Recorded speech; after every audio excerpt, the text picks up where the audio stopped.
Hello everyone, welcome to টিউশনিক্স।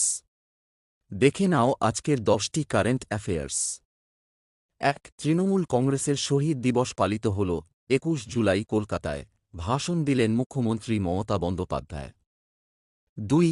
Vice president Jagdeep Dhankhar পদত্যাগ করলেন, স্বাস্থ্যগত কারণে দায়িত্ব ছাড়লেন তিনি। ৩. সংসদে ঘোষণা করলেন অভিষেক বন্দ্যোপাধ্যায়, তৃণমূল সাংসদরা প্রয়োজনে শুধুই বাংলায় বক্তৃতা দেবেন। ৪. কলকাতায় প্রয়াত হলেন বর্ষিয়ান নকশাল নেতা ও লেখক আজিজুল হক, বয়স হয়েছিল ৮২ বছর। ৫. ইসরো ঘোষণা করল নিসার স্যাটেলাইট উৎক্ষেপণ হবে ৩০ জুলাই, নাসা ওর সাথে যৌথ উদ্যোগ। ৬. হাওড়াতে র্যালিতে যাওয়ার পথে দুর্ঘটনায় আহত হলেন ৬ তৃণমূল কর্মী, ৩ জনের অবস্থা সংকটাপন্ন। ৭. মমতা বন্দ্যোপাধ্যায় বললেন, ভাষা সন্ত্রাস মেনে নেব না, বাংলার সাংস্কৃতিক মর্যাদা রক্ষার ডাক। ৮. আইএমডি সতর্কতা, দক্ষিণবঙ্গে ভারী বৃষ্টির সম্ভাবনা, কলকাতায় জুলাইয়ে ইতিমধ্যেই ৪৯% অতিরিক্ত বৃষ্টি।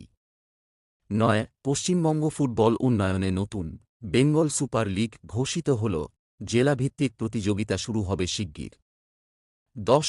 মালদা টাউন গোমতী নগর অমৃত ভারত এক্সপ্রেস চালু হল, উত্তরবঙ্গ থেকে লখনউ পর্যন্ত নতুন সংযোগ।